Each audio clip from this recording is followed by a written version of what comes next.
ਸਤਨਾਮ ਸ੍ਰੀ ਵਾਹਿਗੁਰੂ ਸਾਹਿਬ JIO. ਇੱਕ ਓੰਕਾਰ ਸਤਨਾਮ ਕਰਤਾ ਪੁਰਖ ਨਿਰਭਉ ਨਿਰਵੈਰ ਅਕਾਲ ਮੂਰਤ ਅਜੂਨੀ ਸੈਭੰ ਗੁਰ ਪ੍ਰਸਾਦ। ਸ਼੍ਰੀ ਰਾਗ ਮਹੱਲਾ ਪੰਜਵਾਂ। ਸੋਈ ਸਾਸਤ ਸੌਣ ਸੋਏ, ਜਿਤ ਜਪੀਐ ਹਰਿ ਨਾਉ। ਚਰਨ ਕਮਲ ਗੁਰੂ ਧਨ ਦੀਆ, ਮਿਲਿਆ ਨਿਥਾਵੇਂ ਥਾਉ। ਸਾਚੀ ਪੂੰਜੀ ਸਚ ਸੰਜਮੋ, ਆਟ ਪਹਿਰ ਗੁਣ ਗਾਉ। ਕਰ ਕਿਰਪਾ ਪ੍ਰਭ ਭੇਟਿਆ, ਮਰਨ ਨਾ ਆਵਣ ਜਾਓ। ਮੇਰੇ ਮਨ ਹਰ ਭਜ ਸਦਾ ਇੱਕ ਰੰਗ, ਘਟ ਘਟ ਅੰਤਰ ਰਵ ਰਹਿਆ, ਸਦਾ ਸਹਾਈ ਸੰਗ ਰਹਾਉ।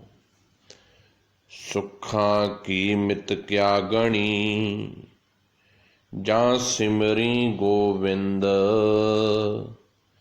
ਜਿਨ ਚਾਖਿਆ ਸੇ ਤ੍ਰਿਪਤਾਸਿਆ, ਓ ਰਸ ਜਾਣੈ ਜਿੰਦ।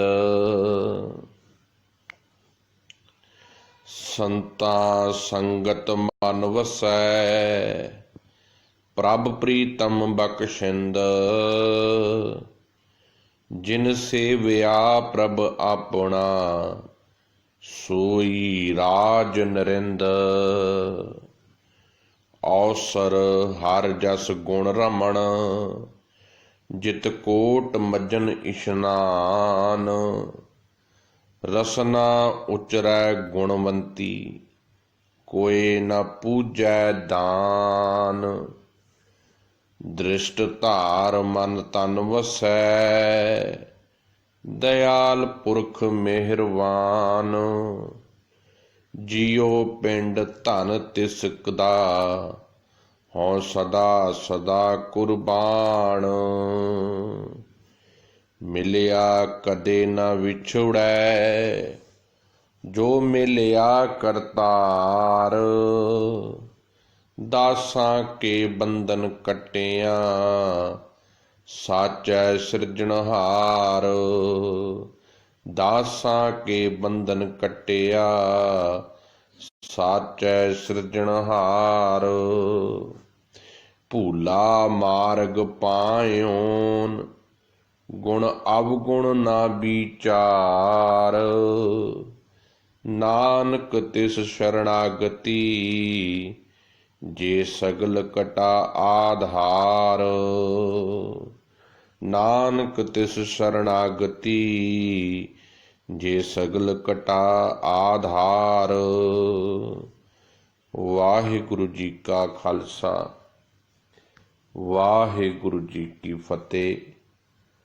ਜੁਗੋ ਜੁਗ ਅਟਲ, ਚਵਰ ਛਤਰ ਤਖਤ ਦੇ ਮਾਲਕ, ਹਾਜ਼ਰਾ ਹਜ਼ੂਰ ਸ਼ਬਦ ਗੁਰੂ ਧੰਨ ਧੰਨ ਸਾਹਿਬ ਸ੍ਰੀ ਗੁਰੂ ਗ੍ਰੰਥ ਸਾਹਿਬ ਜੀ ਦੀ ਕੋਟਾਨ ਕੋਟਾਨ ਅਸੀਸ ਤੇ ਰਹਿਮਤ ਤੇ ਬਖਸ਼ਿਸ਼ ਦੇ ਨਾਲ ਹਰ ਰੋਜ਼ ਦੀ ਤਰ੍ਹਾਂ ਗਲੋਬਲ ਗੁਰਬਾਣੀ ਵਿਚਾਰ ਮੰਚ ਦੇ ਰਾਹੀਂ, ਫੇਸਬੁੱਕ ਲਾਈਵ ਆਡੀਓ ਦੇ ਰਾਹੀਂ, ਵਟਸਐਪ ਗਰੁੱਪ ਦੇ ਰਾਹੀਂ ਨਿਰੰਤਰ ਲੜੀਵਾਰ ਧੰਨ ਧੰਨ ਸਾਹਿਬ ਸ੍ਰੀ ਗੁਰੂ ਗ੍ਰੰਥ ਸਾਹਿਬ ਜੀ ਦੀ ਜੋ ਪਾਵਨ ਕਥਾ ਚੱਲ ਰਹੀ ਹੈ, ਜਿਸ ਵਿੱਚ ਹੁਣ ਤੱਕ 87 ਨੰਬਰ ਸ਼ਬਦ ਸ਼੍ਰੀ ਰਾਗ ਦੇ ਆਪਾਂ ਵਿਚਾਰ ਚੁੱਕੇ ਹਾਂ। ਅੱਜ ਜਿਹੜਾ ਸ਼ਬਦ ਆਪ ਜੀ ਨੇ ਹੁਣੇ ਸਰਵਣ ਕੀਤਾ ਹੈ, ਇਹ 88 ਨੰਬਰ ਸ਼ਬਦ ਹੈ। ਸ਼੍ਰੀ ਰਾਗ ਦੇ ਵਿੱਚੋਂ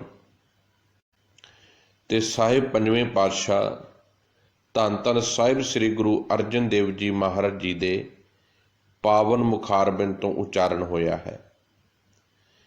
ਸ੍ਰੀ ਗੁਰੂ ਗ੍ਰੰਥ ਸਾਹਿਬ ਜੀ ਦੇ ਪਾਵਨ ਪੰਨਾ ਨੰਬਰ 48 ਦੇ ਉੱਤੇ ਸੁਭਾਏਮਾਨ ਹੈ। ਅੱਜ ਦੇ ਪਾਵਨ ਸ਼ਬਦ ਦੇ ਵਿੱਚ ਜਿਹੜੀਆਂ ਰਹਾਉ ਦੀਆਂ ਪੰਕਤੀਆਂ ਨੇ, ਇਹਦੇ ਵਿੱਚ ਸਤਿਗੁਰੂ ਗੁਰੂ ਅਰਜਨ ਦੇਵ ਜੀ ਕਿਰਪਾ ਕਰ ਰਹੇ ਨੇ। ਮੇਰੇ ਮਨ ਹਰ ਭਜ ਸਦਾ ਇੱਕ ਰੰਗ। ਇੱਕ ਰੰਗ ਦਾ ਅਰਥ ਹੁੰਦਾ ਵਾ ਇੱਕ ਨਿਰੰਤਰ ਪ੍ਰੇਮ ਦੇ ਵਿੱਚ ਇੱਕ ਹੀ ਤਰੀਕੇ ਦੇ ਜੀਵਨ ਨੂੰ ਜਿਉਣਾ, ਜਿਹਦੇ ਵਿੱਚ ਕੋਈ ਛਲ, ਕੋਈ ਕਪਟ, ਕੋਈ ਫਰੇਬ ਨਹੀਂ ਹੈ। ਤੋ ਸਾਹਿਬ ਕਹਿੰਦੇ, ਹੇ ਮੇਰੇ ਮਨ, ਪਰਿਪੂਰਨ ਪਰਮਾਤਮਾ ਦੇ ਪਿਆਰ ਦੇ ਵਿੱਚ ਜੁੜ ਕੇ ਸਦਾ ਵਾਸਤੇ ਅਟਲ ਰਹਿਣ ਵਾਲੇ ਪਰਮਾਤਮਾ ਦੀ ਹੀ ਭਗਤੀ ਕਰ। ਕਿਉਂਕਿ ਮਨੁੱਖ ਨੂੰ ਸੰਸਾਰ ਦੇ ਲੋਕਾਂ ਤੋਂ ਬਹੁਤ ਧੋਖੇ ਮਿਲਦੇ ਨੇ। ਕਈ ਵਾਰੀ ਮਨੁੱਖ ਦਾ ਵਾਰਤਾਲਾਪ ਤੁਸੀਂ ਕਨਵਰਜੇਸ਼ਨ ਸੁਣਿਓ ਕਿ ਮਨੁੱਖ ਦੀ ਬਾਰ-ਬਾਰ ਇਹ ਗੱਲ ਮੂੰਹ ਚੋਂ ਨਿਕਲੂਗੀ, ਮੈਨੂੰ ਫਲਾਣੇ ਮਨੁੱਖ ਨੇ ਧੋਖਾ ਦਿੱਤਾ, ਮੈਂ ਫਲਾਣੇ ਤੇ ਭਰੋਸਾ ਕੀਤਾ, ਉਹਨੇ ਮੈਨੂੰ ਫਲਾਣੇ ਸਮੇਂ ਉੱਤੇ ਧੋਖਾ ਦਿੱਤਾ। ਪਰ ਪਰਮਾਤਮਾ ਦੇ ਸਬਜੈਕਟ ਵਿੱਚ ਐਸੀ ਗੱਲ ਨਹੀਂ ਹੈ। ਸੰਸਾਰੀ ਲੋਕ ਸ਼ਾਇਦ ਧੋਖਾ ਦੇਣ, ਪਰ ਨਿਰੰਕਾਰ ਇੱਕ ਐਸਾ ਮਿੱਤਰ ਹੈ ਜੋ ਕਦੀ ਧੋਖਾ ਨਹੀਂ ਦਿੰਦਾ। ਇਸੇ ਕਰਕੇ ਗੁਰਬਾਣੀ ਨੇ ਬਾਰ-ਬਾਰ, ਸਤਿਗੁਰੂ ਜੀ ਨੇ ਸਾਨੂੰ ਪਰਮਾਤਮਾ ਦੇ ਨਾਲ ਮਿੱਤਰਤਾ ਪਾਉਣ ਦੀ ਗੱਲ ਸਮਝਾਈ ਹੈ। ਬਾਰ-ਬਾਰ ਨਿਰੰਕਾਰ ਦੇ ਨਾਲ ਸਾਂਝ ਪਾਉਣ ਦੀ ਗੱਲ ਦੱਸੀ ਹੈ। ਕਿਉਂਕਿ ਜੇ ਮਨੁੱਖ ਨੇ ਆਪਣੇ ਜੀਵਨ ਦੇ ਵਿੱਚ ਆਪਣੀ ਮੰਜ਼ਿਲੇ ਮਕਸੂਦ ਤੱਕ ਪਹੁੰਚਣਾ ਹੈ, ਚੜ੍ਹਦੀ ਕਲਾ ਵਿੱਚ ਰਹਿਣਾ ਹੈ, ਫਿਰ ਉਹਨੂੰ ਸੰਸਾਰ ਦੀਆਂ ਨਾਤਾ ਭਾਵ ਸੰਸਾਰ ਦੇ ਲੋਕਾਂ ਦੀ ਪਰਵਾਹ ਛੱਡਣੀ ਪਵੇਗੀ। ਕਿਉਂਕਿ ਸੰਸਾਰੀ ਲੋਕਾਂ ਦੇ ਦੋ ਮੂੰਹ ਨੇ। ਇਹ ਉਹ ਛੁਰੀ ਹੈ ਜਿਹੜੀ ਦੋਵੇਂ ਬੰਨੇ ਤਾਰ ਆ। ਜੇ ਤੁਸੀਂ ਚੰਗਾ ਕਰਨ ਜਾਓ ਇਹ ਤਾਂ ਵੀ ਨਹੀਂ ਬਖਸ਼ਦੇ, ਜੇ ਤੁਸੀਂ ਮਾੜਾ ਕਰਦੇ ਆ ਤਾਂ ਵੀ ਨਹੀਂ ਬਖਸ਼ਦੇ। ਜੇ ਚੰਗਾ ਕਰਨ ਜਾਓ ਤੇ ਪੁਰਾਤਨਤਾ ਦੇ ਜਿਹੜੇ ਮਨੁੱਖ ਨੇ ਕਿਤੇ ਜਾਣੇ ਅਣਜਾਣੇ 'ਚ ਅਵਗੁਣ ਕੀਤੇ ਨੇ, ਉਹ ਕੱਢ ਕੇ ਅੱਗੇ ਰੱਖ ਦਿੰਦੇ ਨੇ। ਅੱਜ ਸੱਜਣ ਠੱਗ ਨੂੰ, ਜਿਸ ਨੂੰ ਜੇ ਗੁਰੂ ਨਾਨਕ ਸਾਹਿਬ ਜੀ ਦੀ ਗੁਰੂ ਨਾਨਕ ਸਾਹਿਬ ਜੀ ਦੀ ਗੁੜਤੀ ਮਿਲੀ ਤੇ ਉਸਨੇ ਆਪਣੇ ਜੀਵਨ ਨੂੰ ਸੱਜਣਤਾਈ ਵੱਲ ਨੂੰ ਤੋਰ ਲਿਆ, ਉਹ ਸੱਜਣ ਬਣ ਗਿਆ। ਪਰ ਅੱਜ ਤੱਕ ਦੁਨੀਆ ਨੇ ਉਹਦੇ ਨਾਲ ਠੱਗ ਸ਼ਬਦ ਜੋੜਨਾ ਬੰਦ ਨਹੀਂ ਕੀਤਾ। ਅਸੀਂ ਵੀ ਠੱਗ ਕਹਿ ਦਿੰਦੇ ਹਾਂ ਝੱਟ। ਕਿਉਂਕਿ ਸਤਿਗੁਰ ਦੀ ਜਿਹੜੀ ਮੱਤ ਆ ਨਾ, ਉਹ ਬਹੁਤ ਘੱਟ ਲੋਕਾਂ ਨੂੰ ਸਮਝ ਆਉਂਦੀ ਹੈ। ਭਗਤ ਤੇ ਸੰਸਾਰੀ ਦੋ ਤਕਾਜ਼ੇ ਨੇ। ਭਗਤ ਦਾ ਸੁਭਾਅ ਹੈ, ਉਹਨੇ ਹਰ ਵਕਤ ਪ੍ਰਮਾਤਮਾ ਦੀ ਰਜ਼ਾ 'ਚ ਰਹਿਣਾ, ਪ੍ਰਮਾਤਮਾ ਦੇ ਹੁਕਮ ਦੇ ਵਿੱਚ ਰਹਿਣਾ। ਉਹਨੇ ਕਿਸੇ ਨਾਲ ਛਲ ਨਹੀਂ ਕਰਨਾ, ਉਹਨੇ ਕਿਸੇ ਨਾਲ ਕਪਟ ਨਹੀਂ ਕਰਨਾ, ਉਹਨੇ ਕਿਸੇ ਨੂੰ ਧੋਖਾ ਨਹੀਂ ਦੇਣਾ। ਇਹ ਭਗਤ ਦੀ ਨਿਸ਼ਾਨੀ। ਪਰ ਜਿਹੜਾ ਮਨੁੱਖ ਸੰਸਾਰੀ ਆ ਨਾ, ਇਹਦੇ ਵਿੱਚ ਵਾਲ ਛਲ ਫਰੇਬ ਕਰਨਾ ਇਹ ਆਮ ਜੀ ਗੱਲ ਆ। ਇਹ ਆਪਣਾ ਕੰਮ ਸਵਾਰਨ ਵਾਸਤੇ ਖੋਤੇ ਨੂੰ ਬਾਪ ਵੀ ਕਹਿ ਸਕਦਾ ਹੈ, ਤੇ ਜਦੋਂ ਇਹਦਾ ਕੰਮ ਨਿਕਲ ਜਾਵੇ ਤੇ ਆਪਣੇ ਸਗੇ ਬਾਪ ਨੂੰ ਵੀ ਲੱਤ ਮਾਰ ਸਕਦਾ ਹੈ। ਇਹ ਮਨੁੱਖ ਸੰਸਾਰੀ ਦਾ ਸੁਭਾਅ ਹੈ। ਪਰ ਗੁਰਮਤਿ ਦੇ ਗਾਡੀ ਰਾਹ ਤੇ ਚੱਲਣ ਵਾਲੇ ਗੁਰਸਿੱਖ ਦਾ ਸੁਭਾਅ ਜਿਹੜਾ ਹੈ, ਉਹ ਇੱਕ ਬਰਾਬਰ ਹੈ, ਇੱਕ ਰਸ ਹੈ, ਇੱਕ ਰੰਗ ਦੇ ਵਿੱਚ ਹੈ। ਉਸ ਤੇ ਬਾਰ-ਬਾਰ ਗਿਰਗਟ ਵਾਂਗੂ ਰੰਗ ਨਹੀਂ ਉਹ ਬਦਲਦਾ, ਉਹ ਇੱਕ ਰੰਗ ਵਿੱਚ ਜਿਉਂਦਾ ਹੈ। ਉਹ ਰੰਗ ਕੀ ਹੈ? ਪਰਮਾਤਮਾ ਦੇ ਹੁਕਮ ਦੇ ਵਿੱਚ ਰਹਿਣਾ। ਜੈਸੀ ਵੀ ਅਵਸਥਾ ਹੈ, ਪਰਮਾਤਮਾ ਦੀ ਰਜ਼ਾ 'ਚ ਰਹਿਣਾ। ਜੇ ਸੁੱਖ ਹੈ ਤੇਰਾ ਸ਼ੁਕਰਾਨਾ ਹੈ, ਜੇ ਦੁੱਖ ਹੈ ਤੇਰੀ ਰਜ਼ਾ ਹੈ। ਹਰ ਵਕਤ ਇੱਕ ਬਰਾਬਰ ਬੈਲੈਂਸ ਲਾਈਫ ਹੈ, ਜਿਹਦੇ ਵਿੱਚ ਇਹ ਨਹੀਂ ਕਿ ਖੁਸ਼ ਆ ਗਿਆ ਤੇ ਹੁਣ ਸ਼ਰਾਬ ਦੇ ਪੈਮਾਨੇ ਖੜਕਾਉਣੇ ਸ਼ੁਰੂ ਕਰਤੇ, ਨਸ਼ਿਆਂ ਦੇ ਵਿੱਚ ਜੀਵਨ ਲੀਨ ਕਰ ਲਿਆ। ਜੇ ਦੁੱਖ ਆ ਗਿਆ ਤੇ ਤਾਹਾਂ ਮਾਰ ਮਾਰ ਕੇ ਰੋਣਾ ਸ਼ੁਰੂ ਕਰ ਦਿੱਤਾ। ਨਹੀਂ, ਸੁੱਖ ਦੁੱਖ ਦੋਨੋਂ ਸਮਕਰ ਜਾਣੇ, ਨਾ ਹੀ ਮਾਨ ਅਪਮਾਨਾਂ ਵਾਲੀ ਅਵਸਥਾ ਗੁਰਸਿੱਖ ਦੀ ਬਣ ਜਾਂਦੀ ਹੈ। ਇਸੇ ਨੂੰ ਸਾਹਿਬ ਕਹਿੰਦੇ ਨੇ, ਮੇਰੇ ਮਨ ਹਰ ਭਜ ਸਦਾ ਇੱਕ ਰੰਗ। ਹੇ ਮੇਰੇ ਮਨ, ਸਦਾ ਵਾਸਤੇ ਪ੍ਰਮਾਤਮਾ ਦੇ ਪ੍ਰੇਮ ਦੇ ਵਿੱਚ ਜੁੜ ਕੇ ਰਹਿ। ਉਹਦੀ ਭਗਤੀ ਕਰ, ਉਹਦੇ ਉੱਤੇ ਵਿਸ਼ਵਾਸ ਕਰ, ਉਹਦੇ ਉੱਤੇ ਭਰੋਸਾ ਰੱਖ। ਕਿਉਂ? ਘਟ ਘਟ ਅੰਤਰ ਰਵ ਰਿਹਾ, ਸਦਾ ਸਹਾਈ ਸੰਗ। ਸ਼ਾਇਦ ਤੇਰੇ ਭਰਾ ਉੱਥੇ ਤੇਰੇ ਨਾਲ ਨਾ ਖਲੋਣ, ਸ਼ਾਇਦ ਤੇਰੇ ਮਿੱਤਰ ਦੋਸਤ ਤੇਰੇ ਨਾਲ ਨਾ ਖਲੋਣ। ਹੋ ਸਕਦਾ ਕਿਸੇ ਪੜਾਵਾਂ ਤੇ ਆ ਕੇ ਤੇਰੇ ਸਾਰੇ ਸਾਕ ਸੰਬੰਧੀ ਤੇਰਾ ਸਾਥ ਛੱਡ ਜਾਣ, ਪਰ ਉਹ ਜਿਹੜਾ ਸਾਰਿਆਂ ਦੇ ਹਿਰਦੇ ਵਿੱਚ ਵਸਦਾ ਹੋਇਆ ਪ੍ਰਮਾਤਮਾ ਹੈ ਨਾ, ਉਹ ਸਦਾ ਸਹਾਈ ਸੰਗ, ਉਹ ਸਦਾ ਤੇਰੇ ਨਾਲ ਆ, ਸਦਾ ਅੰਗ ਸੰਗ ਆ, ਸਦਾ ਤੇਰੇ ਸਹਾਈ ਰਹੇਗਾ।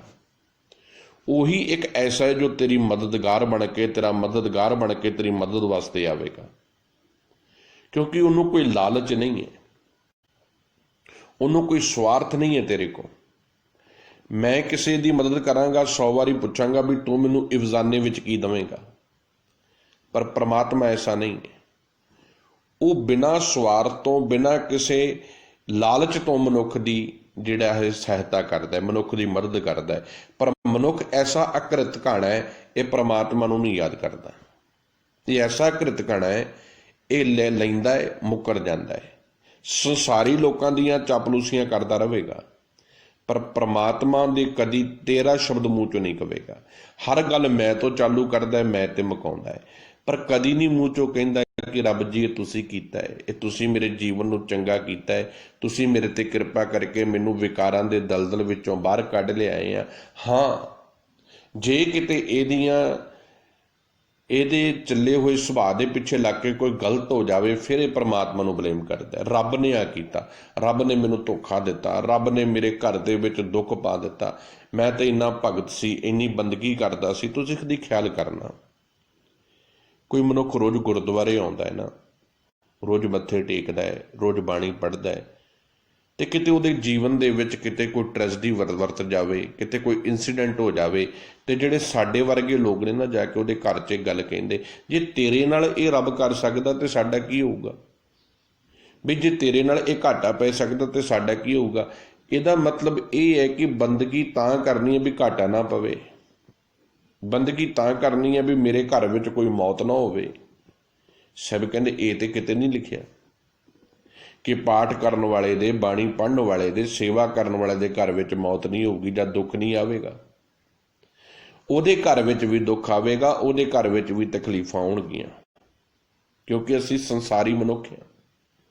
ਹਾਂ, ਸੰਸਾਰੀ ਮਨੁੱਖ ਉਹਨਾਂ ਦੁੱਖਾਂ ਤਕਲੀਫਾਂ ਦੇ ਵਿੱਚ ਭਗੌੜਾ ਹੋ ਜਾਵੇਗਾ, ਦੌੜ ਜਾਵੇਗਾ ਜਾਂ ਆਤਮ ਹੱਤਿਆ ਕਰ ਲਵੇਗਾ, ਪਰ ਗੁਰੂ ਦੀ ਮੱਤ 'ਤੇ ਚੱਲਣ ਵਾਲਾ ਗੁਰਸਿੱਖ ਹਰ ਇੱਕ ਪਰਿਸਥਿਤੀ ਵਿੱਚ, ਹਰ ਇੱਕ ਸਮੇਂ ਦੇ ਵਿੱਚ, ਹਰ ਇੱਕ ਦੁੱਖ ਦੇ ਵਿੱਚ ਦੀਵਾਰ ਬਣ ਕੇ ਖਲੋਵੇਗਾ। ਉਹ ਕਹੇਗਾ ਜੇ ਮੇਰੇ ਗੁਰੂ ਨੇ ਮੈਨੂੰ ਸੁੱਖ ਦਿੱਤਾ, ਦੁੱਖ ਵਿੱਚ ਵੀ ਮੈਂ ਉਹਦੇ ਹੁਕਮ ਦੇ ਨਾਲ ਇਸ ਦੁੱਖ ਨਾਲ ਲੜਨਾ ਹੈ। ਦੁੱਖ ਤੋਂ ਭਗੌੜਾ ਨਹੀਂ ਹੈ।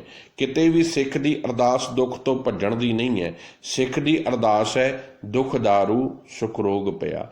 ਦੁੱਖਾਂ ਨੂੰ ਦਾਰੂ ਜਾਣ ਕੇ, ਦੁੱਖਾਂ ਦੇ ਵੇਲੇ ਪ੍ਰਮਾਤਮਾ ਦਾ ਹੱਥ ਫੜ ਕੇ ਇਸ ਦੁੱਖਾਂ ਦੀ ਪ੍ਰਸਥਿਤੀ ਵਿੱਚੋਂ ਬਾਹਰ ਨਿਕਲਣਾ ਹੈ। ਇਹ ਕੌਣ ਕਰ ਸਕਦਾ ਹੈ? ਜਿਹਨੂੰ ਇਹ ਅਟਲ ਵਿਸ਼ਵਾਸ ਤੇ ਇਹ ਭਰੋਸਾ ਵੱਧ ਜਾਵੇਗਾ ਕਿ ਘਟ ਘਟ ਅੰਤਰ ਰਵ ਰਿਹਾ। ਉਹ ਪਰਿਪੂਰਨ ਪ੍ਰਮਾਤਮਾ ਸਾਰਿਆਂ ਦੇ ਸਰੀਰਾਂ ਦੇ ਵਿੱਚ ਵਿਆਪਕ ਹੈ, ਸਦਾ ਸਹਾਈ ਸੰਗ, ਤੇ ਜੋ ਮੇਰਾ ਸਦਾ ਸਹਾਇਤਾ ਕਰਨ ਵਾਲਾ ਹੈ, ਸਦਾ ਮੇਰੇ ਅੰਗ ਸੰਗ ਹੈ, ਸਦਾ ਮੇਰੇ ਨਾਲ ਰਹਿੰਦਾ ਹੈ, ਸਦਾ ਮੇਰੀਆਂ ਸੁਣਦਾ ਹੈ, ਹਰ ਵਕਤ ਮੇਰੇ ਨਾਲ ਆ, ਹਰ ਵਕਤ ਮੇਰੀਆਂ ਵਿਚਾਰਾਂ ਕੀ ਨੇ, ਮੇਰੇ ਖਿਆਲ ਕੀ ਨੇ, ਸਾਰਿਆਂ ਦਾ ਉਹਨੂੰ ਪਤਾ ਹੈ। ਰਹਾਓ, ਇਹ ਰਹਾਓ ਦੀਆਂ ਪੰਕਤੀਆਂ ਨੇ। ਪਹਿਲਾ ਬੰਦ ਹੈ ਪਾਵਨ ਸ਼ਬਦ ਦਾ। ਸਤਿਗੁਰੂ ਜੀ ਕਿਰਪਾ ਕਰ ਰਹੇ ਨੇ, ਬੜੇ ਪਿਆਰ ਤੇ ਬੜੀ ਅੱਜ ਦੀ ਜਿਹੜੀ ਵਿਚਾਰ ਆ ਸਤਿਗੁਰੂ ਜੀ ਸਮਝਾ ਰਹੇ ਨੇ। ਸਾਹਿਬ ਜੀ ਕਹਿੰਦੇ ਸੋਈ ਸਾਸਤ ਸੌਣ ਸੋਏ ਜਿਤ ਜਪੀਏ ਹਰ ਨਾਉ। ਸਤਿਗੁਰੂ ਗੁਰਦੇਵ ਜੀ ਮਹਾਰਾਜ ਕਹਿੰਦੇ ਨੇ ਹਰ ਵਕਤ ਪ੍ਰਮਾਤਮਾ ਦਾ ਜਦੋਂ ਮਨ ਨਿਰੰਕਾਰ ਦੇ ਹੁਕਮ ਦੇ ਵਿੱਚ ਤੁਰ ਪੈਂਦਾ ਹੈ, ਜਦੋਂ ਉਹ ਅਕਾਲ ਪੁਰਖ ਵਾਹਿਗੁਰੂ ਨੂੰ ਹਾਜ਼ਰ ਨਾਜ਼ਰ ਜਾਣਦਾ ਹੈ, ਤੇ ਇਹ ਮਨ ਜਿਹੜਾ ਹੈ ਗੁਰੂ ਜੀ ਦੀ ਸ਼ਰਨ ਵਿੱਚ ਪੈ ਕੇ, ਗੁਰੂ ਦੀ ਸ਼ਰਨ ਵਿੱਚ ਪੈਣ ਦਾ ਮਤਲਬ ਗੁਰਬਾਣੀ, ਧੰਨ ਸਾਹਿਬ ਗੁਰੂ ਗ੍ਰੰਥ ਸਾਹਿਬ ਜੀ ਦੀ ਸ਼ਬਦ ਦੀ ਵਿਚਾਰ ਦੇ ਮੁਤਾਬਕ ਜੀਵਨ ਨੂੰ ਫੋਲੋ ਕਰਨਾ ਹੈ, ਗੁਰੂ ਦੀ ਮੱਤ 'ਤੇ ਤੁਰਨਾ ਹੈ। ਇਹ ਆ ਗੁਰੂ ਦੀ ਸ਼ਰਨ ਵਿੱਚ ਆਉਣਾ। ਗੁਰੂ ਜੀ ਦੀ ਸ਼ਰਨ ਵਿੱਚ ਆ ਕੇ ਗੁਰੂ ਦੀ ਮੱਤ ਨੂੰ ਸਮਝਿਆ ਤੇ ਕੀ ਪਿਆ ਸਮਝ ਆਈ ਹੈ ਕਿ ਸਤਿਗੁਰੂ ਗੁਰਦੇਵ ਜੀ ਮਹਾਰਾਜ ਹੀ ਸੋਈ ਸਾਸਤ। ਸਾਸਤ ਦਾ ਅਰਥ ਆ ਮੇਰੇ ਵਾਸਤੇ ਜਿਤਨੇ ਵੀ ਧਾਰਮਿਕ ਸ਼ਾਸਤਰ ਨੇ, ਸੰਸਾਰ ਦੇ ਵਿੱਚ ਬੜੇ ਸ਼ਾਸਤਰ ਨੇ, ਪੰਚਮ ਪਾਤਸ਼ਾਹ ਕਹਿੰਦੇ ਮੇਰੇ ਵਾਸਤੇ ਮੇਰੇ ਗੁਰੂ ਦੀ ਮੱਤ ਹੀ ਸਭ ਤੋਂ ਵੱਡਾ ਸ਼ਾਸਤਰ ਹੈ। ਸ਼ਾਸਤਰ ਦਾ ਅਰਥ ਆ ਸ਼ਸਤਰ, ਸ਼ਾਸਤਰ, ਅਸਤਰ, ਤਿੰਨ ਸ਼ਬਦ ਨੇ। ਸ਼ਸਤਰ ਹੁੰਦਾ ਹੈ ਜੋ ਕਿਸੇ ਦੇ ਵਾਰ ਕੀਤਾ ਜਾਵੇ, ਦੂਰੋਂ ਸੁੱਟਿਆ ਜਾਵੇ, ਉਹਨੂੰ ਸ਼ਸਤਰ ਕਹਿੰਦੇ ਨੇ। ਜਿਵੇਂ ਤੀਰ ਕਮਾਨ, ਤੀਰ ਹੋ ਗਿਆ, ਬੰਦੂਕ ਦੀ ਗੋਲੀ ਹੋ ਗਈ, ਉਹਨੂੰ ਕਹਿੰਦੇ ਸ਼ਸਤਰ। ਅਸਤਰ ਹੈਗਾ ਹੱਥ ਨਾਲ ਫੜ ਕੇ ਚਲਾਇਆ ਜਾਵੇ ਬੜਾ ਨੇੜੇ ਤੋਂ, ਇਹ ਹਥਿਆਰਾਂ ਵਿੱਚ ਆਉਂਦੇ ਨੇ। ਇੱਕ ਆ ਸ਼ਾਸਤਰ।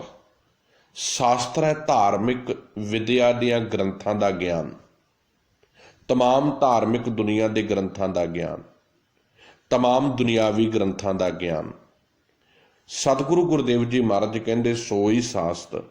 ਸੋਈ ਦਾ ਅਰਥ ਹੈ ਗੁਰੂ ਹੀ, ਸ਼ਾਸਤ ਦਾ ਅਰਥ ਹੈ ਧਾਰਮਿਕ ਸੰਸਾਰਿਕ ਗ੍ਰੰਥ। ਸੌਣ, ਸੌਣਕ ਦਾ ਬਣਿਆ ਹੋਇਆ ਜੋਤਿਸ਼ ਦਾ ਸ਼ਾਸਤਰ। ਸੌਣ ਦਾ ਅਰਥ ਆ ਜੋਤਿਸ਼ ਦਾ ਸ਼ਾਸਤਰ, ਜਿਹਦੇ ਵਿੱਚ ਜੋਤਿਸ਼, ਪੇਸ਼ਨ ਗੋਈ ਜਿਹਨੂੰ ਆਪਾਂ ਕਹਿੰਦੇ ਆ, ਭਵਿੱਖਬਾਣੀ ਕਰਨੀ ਆਦਿਕ, ਇਹ ਜਿਤਨੇ ਵੀ ਗ੍ਰੰਥ ਨੇ ਸਭ ਕਹਿੰਦੇ ਮੇਰੇ ਵਾਸਤੇ ਮੈਂ ਕਿਸੇ ਹੋਰ ਧਾਰਮਿਕ ਗ੍ਰੰਥ ਨੂੰ ਨਹੀਂ ਮੰਨਦਾ, ਨਾ ਮੈਂ ਵੇਦਾਂ, ਪੁਰਾਣਾ, ਕੁਰਾਨਾਂ ਆਦਿ ਕਿਸੇ ਨੂੰ ਨਹੀਂ ਮੰਨਦਾ। ਮੇਰੇ ਵਾਸਤੇ ਕੇਵਲ ਤਾਂ ਕੇਵਲ ਧਾਰਮਿਕ ਗ੍ਰੰਥ ਮੇਰਾ ਗੁਰੂ ਹੈ, ਮੇਰੇ ਸਤਿਗੁਰੂ ਦੀ ਮੱਤ ਆ, ਮੇਰੇ ਗੁਰੂ ਦਾ ਗਿਆਨ ਆ, ਮੇਰੇ ਗੁਰੂ ਦਾ ਸ਼ਬਦ ਆ। ਮੈਂ ਕਿਸੇ ਜੋਤਿਸ਼ ਗ੍ਰੰਥ ਨੂੰ ਫਰੋਲਦਾ ਨਹੀਂ ਫਿਰਦਾ ਕਿ ਕੱਲ ਨੂੰ ਕੀ ਹੋਊਗਾ। ਮੈਂ ਅੱਜ ਵਿੱਚ ਜਿਉਣਾ ਹੈ, ਅੱਜ ਕੀ ਵਾਪਰਿਆ ਇਹਦੇ ਵਿੱਚ ਜਿਉਣਾ ਹੈ। ਸੋਈ ਸਾਸਤ ਸੌਣ ਸੋਏ ਜਿਤ ਜਪੀਏ ਹਰ ਨਾਉ। ਸਾਸਤ ਦਾ ਅਰਥ ਆ ਸ਼ਾਸਤਰ, ਸੌਣ ਦਾ ਅਰਥ ਆ ਜੋਤਿਸ਼ ਦਾ ਸ਼ਾਸਤਰ, ਜਿਹਦੇ ਵਿੱਚੋਂ ਭਵਿੱਖਬਾਣੀਆਂ ਪੜ੍ਹ ਕੇ ਸੁਣਾਈਆਂ ਜਾਣ। ਸਭ ਕਹਿੰਦੇ ਮੇਰੇ ਮਨ, ਮੈਨੂੰ ਕਿਸੇ ਜੋਤਿਸ਼ ਕੋਲ ਜਾ ਕੇ ਹੱਥ ਵਿਖਾਉਣ ਦੀ ਲੋੜ ਨਹੀਂ, ਕਿਸੇ ਜੋਤਿਸ਼ਾਂ ਦੇ ਸ਼ਸਤਰ ਪੜ੍ਹਨ ਦੀ ਲੋੜ ਨਹੀਂ। ਹੁਣ ਤੁਸੀਂ ਕਿੰਨਾ ਸਤਿਗੁਰੂ ਜੀ ਪ੍ਰੈਕਟੀਕਲੀ ਗੱਲ ਕਰ ਰਹੇ, ਪਰ ਅੱਜ ਸਿੱਖ ਤਾਂ ਕੌਮ ਦੇ ਵਿੱਚ, ਮੈਂ ਵਿਦੇਸ਼ਾਂ ਦੇ ਵਿੱਚ ਵੀ ਦੇਖਦਾ, ਜਿਤਨੇ ਵੀ ਅਖਬਾਰ ਨੇ ਸਭ ਤੋਂ ਜ਼ਿਆਦਾ ਪੰਜਾਬੀ ਅਖਬਾਰ ਜਿਹੜੇ ਗੁਰਦੁਆਰਿਆਂ ਦੇ ਵਿੱਚ ਆਉਂਦੇ ਨੇ ਰੋਜ਼, ਸਭ ਤੋਂ ਜ਼ਿਆਦਾ ਐਡਾਂ ਉਹਦੇ ਵਿੱਚ ਆ। ਭਲਾ ਕਿਉਂ? ਕਦੇ ਤੁਸੀਂ ਇਸ ਕੁਐਸਚਨ ਨੂੰ ਫਾਲੋ ਕੀਤਾ ਹੈ? ਕਿਉਂ ਭਲਾ ਕਿ ਜਿਹੜੇ ਗੁਰਦੁਆਰਿਆਂ ਦੇ ਵਿੱਚ ਨਿੱਤ ਆਉਣ ਵਾਲੇ ਅਖਬਾਰ ਨੇ ਵਿਦੇਸ਼ਾਂ ਦੀ ਧਰਤੀ 'ਤੇ, ਉਹਨਾਂ ਦੇ ਵਿੱਚ ਪੰਜਾਬੀ ਭਾਸ਼ਾ ਦੇ ਵਿੱਚ ਜੋਤਸ਼ੀਆਂ ਦੇ, ਵੈਦਾਂ ਦੇ ਖਿਮਾ ਕਰਨਾ, ਹਕੀਮਾਂ ਦੇ ਇਸ਼ਤਿਹਾਰ ਛਪੇ ਨੇ। ਕਿਉਂ? ਕਿਉਂਕਿ ਉਹਨਾਂ ਨੂੰ ਪਤਾ ਹੈ ਸਭ ਤੋਂ ਜ਼ਿਆਦਾ ਕਰਮਕਾਂਡੀ, ਸਭ ਤੋਂ ਜ਼ਿਆਦਾ ਪਖੰਡੀ, ਸਭ ਤੋਂ ਜ਼ਿਆਦਾ ਜੋਤਿਸ਼ਾਂ ਦੇ ਹੱਥ ਵਿਖਾਉਣ ਦੇ ਪਿੱਛੇ ਸਾਡਾ ਪੰਜਾਬੀ ਬੀਬੀਆਂ ਜ਼ਿਆਦਾ ਜੁੜੀਆਂ ਨੇ। ਗੁਸਤਾਖੀ ਮਾਫ।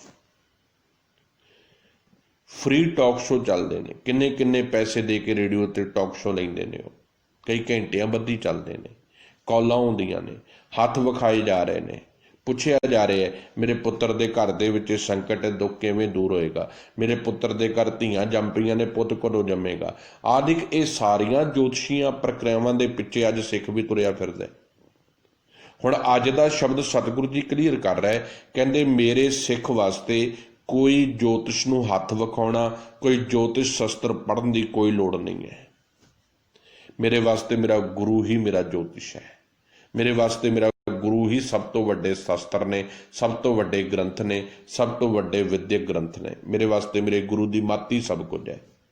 ਮੈਂ ਆਪਣੇ ਗੁਰੂ ਦੀ ਮੱਤ ਨੂੰ ਛੱਡ ਕੇ ਕਿਸੇ ਹੋਰ ਜਗ੍ਹਾ ਕਿਉਂ ਜਾਵਾਂ?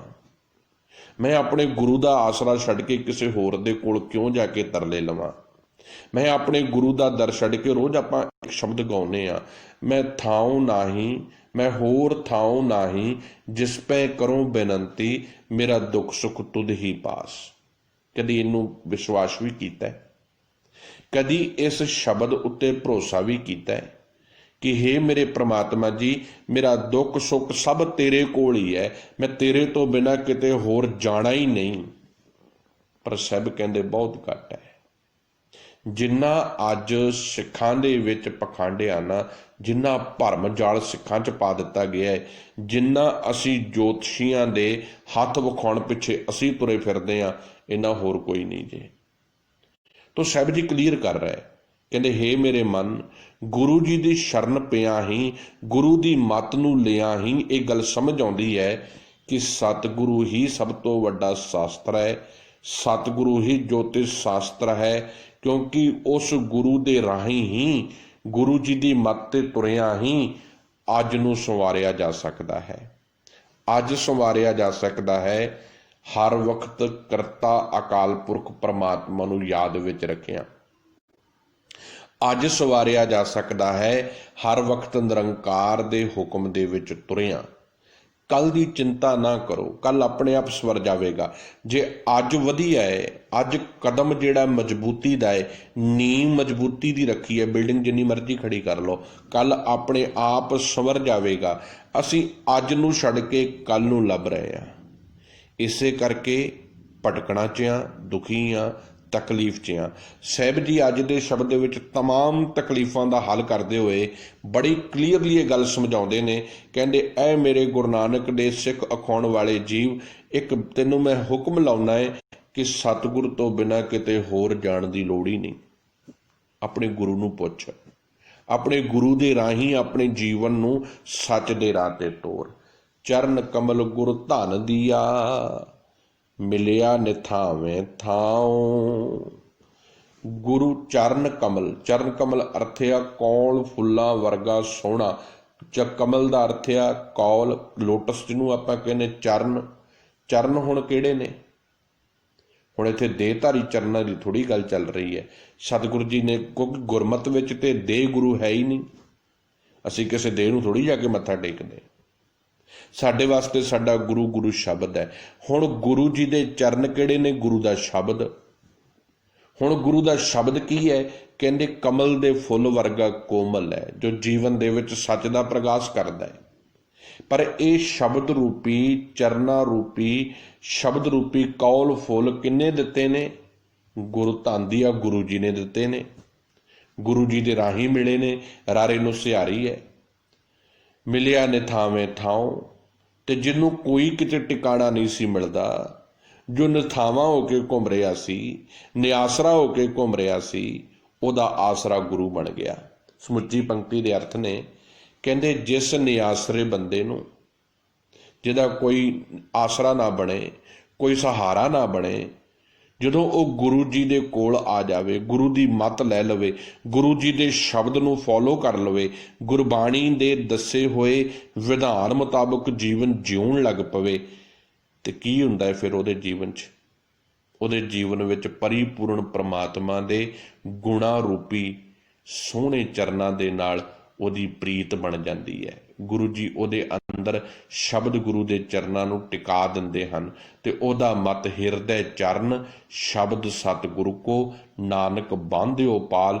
ਨਾਨਕ ਜੀ ਆਖਦੇ ਜਦੋਂ ਗੁਰੂ ਸ਼ਬਦ ਰੂਪੀ ਚਰਨ ਹਿਰਦੇ ਘਰ ਦੇ ਵਿੱਚ ਆ ਕੇ ਵਸ ਜਾਂਦੇ ਨੇ ਤੇ ਦੁੱਖਾਂ ਦੀ ਕੰਧ ਟੁੱਟ ਜਾਂਦੀ ਹੈ। ਤੇ ਫਿਰ ਕੀ ਹੁੰਦਾ ਹੈ? ਚਰਨ ਕਮਲ ਗੁਰ ਧਨ ਦੀਆ, ਮਿਲਿਆ ਨਿਥਾਵੇਂ ਥਾਉ। ਜਦੋਂ ਸਤਿਗੁਰੂ ਜੀ ਕਿਰਪਾ ਕਰਕੇ ਪ੍ਰਮਾਤਮਾ ਦੇ ਗੁਣਾ ਰੂਪੀ ਚਰਨਾਂ ਦੇ ਵਿੱਚ ਸਿੱਖ ਨੂੰ ਜੋੜ ਦਿੰਦੇ ਹਨ, ਸਿੱਖ ਦੀ ਪ੍ਰੀਤ ਗੁਰੂ ਮੱਤ ਨਾਲ ਬਣ ਜਾਂਦੀ ਹੈ, ਤੇ ਸਮਝ ਲੈਣਾ ਇਹ ਅਮੋਲਕ ਦਾਤ ਗੁਰੂ ਜੀ ਨੇ ਬਖਸ਼ੀ ਹੈ। ਜਿਸ ਦਾਤ ਨੂੰ ਲੈ ਕੇ ਮਨੁੱਖ, ਜਿਸ ਦਾ ਕੋਈ ਸਹਾਰਾ ਨਹੀਂ, ਕੋਈ ਆਸਰਾ ਨਹੀਂ, ਜਿਹਨੂੰ ਕੋਈ ਮਾਣ ਨਹੀਂ ਸੀ ਦਿੰਦਾ, ਉਹ ਮਾਣ ਵਾਲਾ, ਸ਼ੋਭਾ ਵਾਲਾ, ਆਸਰੇ ਵਾਲਾ, ਥਾਂ ਵਾਲਾ ਬਣ ਜਾਂਦਾ ਹੈ।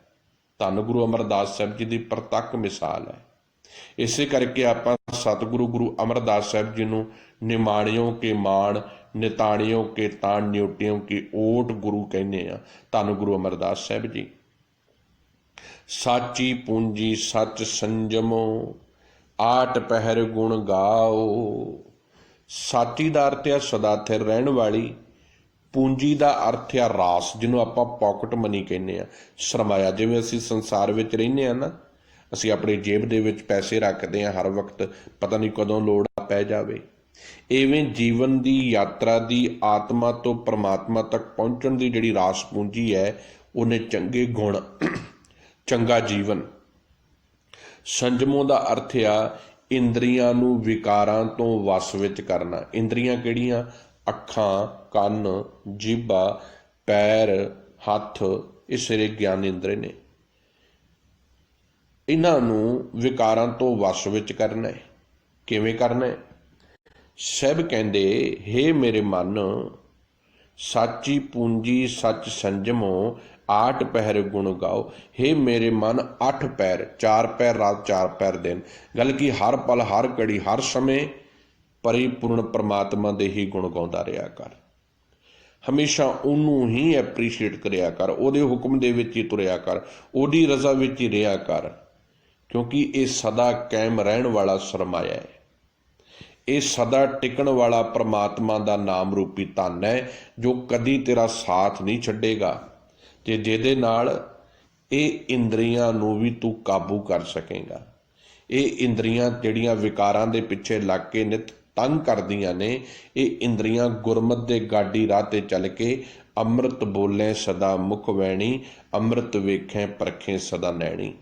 ਸਾਚੀ ਪੂੰਜੀ ਸੱਚ ਸੰਜਮੋ, 8 ਪਹਿਰ ਗੁਣ ਗਾਓ। ਕਹਿੰਦੇ 8 ਪਹਿਰ, ਹਰ ਪਲ, ਹਰ ਘੜੀ, ਹਰ ਮਿੰਟ ਪਰਮਾਤਮਾ ਅਕਾਲ ਪੁਰਖ ਗੋਡ ਈਸ਼ਵਰ ਨੂੰ ਆਪਣੇ ਦਿਲ ਵਿੱਚ ਵਸਾ ਕੇ ਰੱਖ। ਇੱਕ ਪਲ ਵੀ ਉਹ ਤੋਂ ਦੂਰ ਨਾ ਜਾ, ਹਰ ਵਕਤ ਉਹਨੂੰ ਸਮਝ। ਫਿਰ ਕੀ ਹੋਵੇਗਾ? ਆ ਜਿਹੜੀਆਂ ਸਾਡੀਆਂ ਅੱਖਾਂ, ਕੰਨ, ਮੂੰਹ, ਜੀਭਾ, ਜੋ ਕੁਝ ਅੰਦਰ ਗੰਦਗੀ ਵੇਖ ਕੇ, ਗੰਦਾ ਸੁਣ ਕੇ, ਗੰਦਾ ਬੋਲ ਕੇ ਲੈ ਕੇ ਜਾ ਰਹੇ ਨੇ, ਇਹ ਇੰਦਰੀਆਂ ਫਿਰ ਸੱਚ ਦੇ ਰਸਤੇ ਤੇ ਤੁਰਨ ਲੱਗ ਪੈਣਗੀਆਂ, ਤੇ ਸੱਚ ਵਿਚਾਰ ਅੰਦਰ ਜਾਣਗੇ। ਮਿੱਠਾ ਬੋਲੇਗਾ, ਸਦਾ ਸੱਚਾ ਵੇਖੇਗਾ।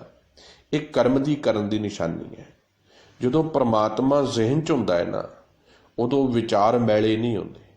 ਜਦੋਂ ਪਰਮਾਤਮਾ ਜ਼ਿਹਨ 'ਚ ਹੁੰਦਾ ਹੈ ਨਾ, ਉਦੋਂ ਮੈਲਾ ਵੇਖਿਆ ਨਹੀਂ ਜਾਂਦਾ। ਜਦੋਂ ਪਰਮਾਤਮਾ ਸੋਚ ਵਿੱਚ ਹੋਵੇ, ਜ਼ਿਹਨ 'ਚ ਹੋਵੇ, ਫਿਰ ਮਨੁੱਖ ਆਪਣੇ ਹੱਥਾਂ ਤੋਂ ਕਿਸੇ ਨੂੰ ਨੁਕਸਾਨ ਨਹੀਂ ਕਰੇਗਾ, ਅਪਰਾਧ ਨਹੀਂ ਕਰੇਗਾ, ਗੁਨਾਹ ਨਹੀਂ ਕਰੇਗਾ, ਕਿਉਂਕਿ ਪਰਮਾਤਮਾ ਹਿਰਦੇ ਦਾ ਮਾਲਕ ਹਿਰਦੇ ਵਿੱਚ ਵਸਦਾ ਨਜ਼ਰ ਆ ਰਿਹਾ ਹੈ। ਹੁਣ ਵਿਚਾਰ ਵੀ ਨਿਰਮਲ ਨੇ, ਖਿਆਲ ਵੀ ਨਿਰਮਲ ਨੇ, ਸੁਭਾਅ ਵੀ ਨਿਰਮਲ ਹੈ। ਜਦੋਂ ਸਭ ਕੁਝ ਨਿਰਮਲ ਹੈ, ਅੰਦਰੋਂ ਨਿਰਮਲ, ਬਾਹਰੋਂ ਨਿਰਮਲ, ਸਤਿਗੁਰ ਤੇ ਕਰਨੀ ਕਮਾਣੀ। ਉਹ ਤਾਂ ਨਿਰਮਲ ਹੈ ਜਦੋਂ ਗੁਰੂ ਦੀ ਦੱਸੀ ਹੋਈ ਕਰਨੀ ਨੂੰ ਕਮਾਇਆ ਜਾਵੇਗਾ। ਕਰ ਕਿਰਪਾ ਪ੍ਰਭ ਭੇਟਿਆ, ਮਰਨ ਨਾ ਆਵਣ ਜਾਓ। ਫਿਰ ਸਤਿਗੁਰੂ ਕਹਿੰਦੇ, ਜਦੋਂ ਗੁਰੂ ਜੀ ਨੇ ਕਿਰਪਾ ਕੀਤੀ, ਪ੍ਰਭ ਭੇਟਿਆ, ਪਰਮਾਤਮਾ ਦੇ ਨਾਲ ਭੇਟ ਕਰਾ ਦਿੱਤੀ, ਪਰਮਾਤਮਾ ਜੀ ਨਾਲ ਜੀਵਨ ਮਿਲ ਗਿਆ, ਫਿਰ ਕੀ ਹੋਇਆ? ਮਰਨ ਨਾ ਆਵਣ ਜਾਓ। ਫਿਰ ਜਿਹੜਾ ਨਿਤ ਸੰਸਾ ਬਣਿਆ ਸੀ ਨਾ, ਦੁੱਖ ਬਣਿਆ ਰਹਿੰਦਾ ਸੀ, ਡਰ ਬਣਿਆ ਰਹਿੰਦਾ ਸੀ, ਨਿਤ ਮੈਂ ਜਿਹੜਾ ਵਿਕਾਰਾਂ ਵਿੱਚ, ਵਿਚਾਰਾਂ ਦੇ ਵਿੱਚ, ਵਿਕਾਰਾਂ ਦੇ ਵਿੱਚ, ਮੈਂ ਸੋਚਾਂ ਦੇ ਵਿੱਚ ਬਾਰ-ਬਾਰ ਜਨਮ ਲੈਂਦਾ ਸੀ, ਮਰਦਾ ਸੀ, ਉਹ ਮੌਤ ਖਤਮ ਹੋ ਗਈ ਹੈ। ਹੁਣ ਜੀਵਨ ਚੜ੍ਹਦੀ ਕਲਾ ਦੇ ਵਿੱਚ ਹੈ, ਖੇੜੇ 'ਚ ਹੈ, ਆਨੰਦ 'ਚ ਹੈ। ਮੇਰੇ ਮਨ, ਹਰ ਭਜ ਸਦਾ ਇੱਕ ਰੰਗ। ਫਿਰ ਹੇ ਮੇਰੇ ਮਨ, ਚਲਾਕੀਆਂ ਚਤੁਰਾਈਆਂ ਛੱਡ ਕੇ ਸਦਾ ਵਾਸਤੇ ਇੱਕ ਅਕਾਲ ਪੁਰਖ ਵਾਹਿਗੁਰੂ ਦੇ ਪ੍ਰੇਮ ਦੇ ਵਿੱਚ ਹੀ ਜੁੜਿਆ ਰਹਿ। ਘਟ ਘਟ ਅੰਤਰ ਰਵ ਰਿਹਾ, ਸਦਾ ਸਹਾਈ ਸੰਗ। ਕਿਉਂਕਿ ਉਹ ਦਿਲਾਂ ਦਾ ਮਾਲਕ ਪਰਮਾਤਮਾ ਹਰ ਇੱਕ ਸਰੀਰ ਦੇ ਵਿੱਚ ਮੌਜੂਦ ਹੈ। ਉਹ ਸਦਾ ਤੇਰੀ ਸਹਾਇਤਾ ਕਰਨ ਵਾਲਾ ਹੈ, ਉਹ ਸਦਾ ਤੇਰੇ ਅੰਗ ਸੰਗ ਹੈ, ਸਦਾ ਤੇਰੇ ਨਾਲ ਰਹਾਓ। ਸੁੱਖਾਂ ਕੀ ਮਿਤ ਕਿਆ ਗਣੀ, ਜਾਂ ਸਿਮਰੈ ਗੋਵਿੰਦ। ਸੁੱਖਾਂ ਕੀ ਮਿਤ ਕਿਆ ਗਣੀ, ਜਾਂ ਸਿਮਰੀ ਗੋਬਿੰਦ। ਸਾਹਿਬ ਜੀ ਕਹਿੰਦੇ, ਮਿਤ ਦਾ ਅਰਥ ਆ ਹੱਦ ਬੰਨਾ, ਗਿਣਤੀ ਮਿਣਤੀ ਕਰਨੀ। ਸਿਮਰੀ ਦਾ ਅਰਥ ਆ ਮੈਂ ਸਿਮਰਦਾ ਹਾਂ। ਸਾਹਿਬ ਕਹਿੰਦੇ, ਜਦੋਂ ਮੈਂ ਧਰਤੀ ਦੀ ਪ੍ਰਤਿਪਾਲਨਾ, ਗੋਵਿੰਦ ਦਾ ਅਰਥ ਆ ਧਰਤੀ ਦੀ ਪ੍ਰਤਿਪਾਲਨਾ ਕਰਨ ਵਾਲਾ ਪਰਮਾਤਮਾ। ਗੋ ਦਾ ਅਰਥ ਹੈ ਧਰਤੀ, ਵਿੰਦ ਦਾ ਅਰਥ ਹੈ ਸਹਾਰਾ। ਧਰਤੀ ਦਾ ਸਹਾਰਾ, ਧਰਤੀ ਦਾ ਪਾਲਕ ਪਰਮਾਤਮਾ ਨੂੰ ਜਦੋਂ ਮੈਂ ਸਿਮਰਦਾ ਹਾਂ, ਚੇਤੇ ਕਰਦਾ ਹਾਂ, ਤੇ ਉਸ ਵੇਲੇ ਇਤਨੇ ਸੁੱਖਾਂ ਦਾ ਮੈਨੂੰ ਅਨੁਭਵ ਹੁੰਦਾ ਹੈ। ਬੜੀ ਪ੍ਰੈਕਟੀਕਲ ਜੀ ਗੱਲ ਆ, ਪ੍ਰੈਕਟੀਕਲ ਗੱਲ ਹੈ। ਸੁੱਖਾਂ ਕੀ ਮਿਤ ਕਿਆ ਗਣੀ, ਜਾਂ ਸਿਮਰੀ ਗੋਬਿੰਦ। ਸਭ ਕਹਿੰਦੇ, ਜਦੋਂ ਮੈਂ ਆਪਣੇ ਮਨ ਵਿੱਚ, ਆਪਣੇ ਮਨ ਨਾਲ ਸਦਾ ਅਟਲ ਰਹਿਣ ਵਾਲੇ ਪਰਮਾਤਮਾ ਦੇ ਖਿਆਲਾਂ ਦੇ ਵਿੱਚ, ਉਹਦੇ ਗੁਣਾਂ ਨੂੰ ਯਾਦ ਕਰਕੇ, ਉਹਦੇ ਗੁਣਾਂ ਦੇ ਵਿੱਚ ਜਦੋਂ ਮੇਰਾ ਮਨ ਜੁੜਦਾ ਨਾ, ਫਿਰ ਐਸੀ ਆਤਮਿਕ ਸਕੂਨ ਮਿਲਦਾ ਹੈ, ਇੱਕ ਸ਼ਾਂਤੀ ਮਿਲਦੀ ਹੈ ਇੱਕ ਆਨੰਦ ਮਿਲਦਾ ਹੈ ਕਿ ਜਿਹਦਾ ਮੈਂ ਅੰਦਾਜ਼ਾ ਨਹੀਂ ਲਾ ਸਕਦਾ, ਜਿਹਦੀ ਮੈਂ ਗਿਣਤੀਆਂ ਮਿਣਤੀਆਂ ਨਹੀਂ ਕਰ ਸਕਦਾ। ਮੈਂ ਦੱਸ ਹੀ ਨਹੀਂ ਸਕਦਾ ਕਿ ਉਹ ਕਿੰਨਾ ਖੇੜਾ ਹੈ, ਕਿੰਨਾ ਆਨੰਦ ਆ, ਕਿੰਨੀ ਖੁਸ਼ੀ ਹੈ ਉਸ ਵਕਤ ਜਦੋਂ ਮੇਰੇ ਮਨ ਵਿੱਚ ਕੋਈ ਗੁਰਮਤਿ ਦੀ ਗੱਲ ਜਾ ਕੇ ਅਸਰ ਕਰਦੀ ਹੈ ਅਤੇ ਉਹ ਗੰਢ ਵਿਕਾਰਾਂ ਦੀ ਖੁੱਲ੍ਹਦੀ ਹੈ ਅਤੇ ਸੱਚ ਦਾ ਜਦੋਂ ਪ੍ਰਗਾਸ਼ ਹੁੰਦਾ ਹੈ ਅਤੇ ਇਵੇਂ ਪੈਂਦਾ ਜਿਵੇਂ ਸੁੱਕੇ ਪਿਆਸੇ ਹੋਏ ਗਲੇ ਨੂੰ ਪਾਣੀ ਮਿਲ ਗਿਆ ਹੋਵੇ। ਰੋਮ ਰੋਮ ਅੰਗ ਅੰਗ ਸ਼ੀਤਲ ਹੋ ਜਾਂਦਾ ਹੈ। ਜਿਨ ਚਾਖਿਆ ਸੇ ਤ੍ਰਿਪਤਾਸਿਆ, ਓ ਰਸ ਜਾਣੇ ਜਿੰਦ। ਸਾਹਿਬ ਕਹਿੰਦੇ ਜਿਨ੍ਹਾਂ ਗੁਰਮੁਖਾਂ ਨੇ ਪਰਮਾਤਮਾ ਦੇ ਹੁਕਮ ਰੂਪੀ ਨਾਮ ਰੂਪੀ ਰਸ ਨੂੰ ਚੱਖ ਲਿਆ, ਜੋ ਪਰਮਾਤਮਾ ਦੇ ਗੁਣਾਂ ਦੇ ਵਿੱਚ ਟਿਕਣ ਲੱਗ ਪਏ, ਉਹਨਾਂ ਦਾ ਕੀ ਹੋਇਆ? ਉਹਨਾਂ ਦੇ ਵਿੱਚੋਂ ਮਾਇਆ ਦੀ ਤ੍ਰਿਸ਼ਨਾ ਖਤਮ ਹੋ ਗਈ। ਉਹ ਸੱਚ ਦੇ ਭੋਜਨ ਦੇ ਵਿੱਚ ਰੱਜ ਗਏ। ਪਰ ਸਾਹਿਬ ਕਹਿੰਦੇ ਜਿਨ ਚਾਖਿਆ ਸੇ ਤ੍ਰਿਪਤਾਸਿਆ, ਉਹ ਰਸ ਜਾਣੇ ਜਿੰਦ। ਪਰ ਦਰਅਸਲ ਇਹ ਸੱਚ, ਇਹ ਆਨੰਦ ਉਹੀ ਆਤਮਾ ਜਾਣਦੀ ਹੈ ਜਿਹੜੀ ਸਦਾ ਵਾਸਤੇ ਪਰਮਾਤਮਾ ਦੇ ਵਿੱਚ ਇੱਕਮਿਕ ਹੋ ਜਾਂਦੀ ਹੈ, ਜੋ ਨਿਰੰਕਾਰ ਦੇ ਪਿਆਰ ਦੇ ਵਿੱਚ, ਉਹਦੇ ਮਿਠਾਸ ਦੇ ਵਿੱਚ ਟਿਕ ਜਾਂਦੀ ਹੈ। ਅਗਲੀਆਂ ਪੰਕਤੀਆਂ ਨੇ ਪਾਵਨ ਸ਼ਬਦ ਦੀਆਂ। ਸੰਤਾਂ ਸੰਗਤ ਮਨ ਵਸੈ, ਪ੍ਰਭ ਪ੍ਰੀਤਮ ਬਖਸ਼ਿੰਦ। ਸਤਿਗੁਰੂ ਜੀ ਦੀ ਸੰਗਤ ਕੀਤਿਆਂ, ਸੰਤਾਂ ਸੰਗਤ ਗੁਰੂ ਜੀ ਦੀ ਸੰਗਤ ਕੀਤਿਆਂ ਮਨ ਵਸੈ, ਮਨ ਮੇਰਾ ਵਸ ਵਿੱਚ ਆ ਗਿਆ ਹੈ। ਪ੍ਰਭ ਪ੍ਰੀਤਮ ਬਖਸ਼ਿੰਦ, ਤੇ ਬਖਸ਼ਿਸ਼ਾਂ ਕਰਨ ਵਾਲਾ ਪ੍ਰੀਤਮ ਪਰਮਾਤਮਾ ਵਾਹਿਗੁਰੂ ਹੁਣ ਮੇਰੇ ਹਿਰਦੇ ਵਿੱਚ ਆ ਟਿਕਿਆ ਹੈ, ਜਿਹਦੀਆਂ ਨਿਤ ਬਖਸ਼ਿਸ਼ਾਂ ਦਾ ਮੈਂ ਆਨੰਦ ਮਾਣਦਾ ਹਾਂ। ਜਿਨ ਸੇਵਿਆ ਪ੍ਰਭ ਆਪਣਾ, ਸੋਈ ਰਾਜ ਨਰਿੰਦ। ਸਾਹਿਬ ਕਹਿੰਦੇ ਜਿਨ੍ਹਾਂ ਗੁਰੂ ਕਿਆਂ ਸਿੱਖਾਂ ਨੇ ਪਰਮਾਤਮਾ ਅਕਾਲ ਪੁਰਖ ਸੱਚੇ ਪਾਤਸ਼ਾਹ ਦੇ ਨਾਲ ਪਿਆਰ ਪਾ ਲਿਆ, ਜੋ ਉਹਦੇ ਹੁਕਮ ਦੇ ਵਿੱਚ ਤੁਰ ਪਏ, ਉਹ ਰਾਜਿਆਂ ਦੇ ਰਾਜੇ ਬਣ ਗਏ, ਪਾਤਸ਼ਾਹਾਂ ਦੇ ਪਾਤਸ਼ਾਹ ਬਣ ਗਏ। ਔਸਰ ਹਰ ਜਸ ਗੁਣ ਰਮਣ, ਜਿਤ ਕੋਟ ਮਜਨ ਇਸ਼ਨਾਨ। ਔਸਰ ਦਾ ਅਰਥ ਆ ਸਮੇਂ ਵਿੱਚ, ਟਾਈਮ।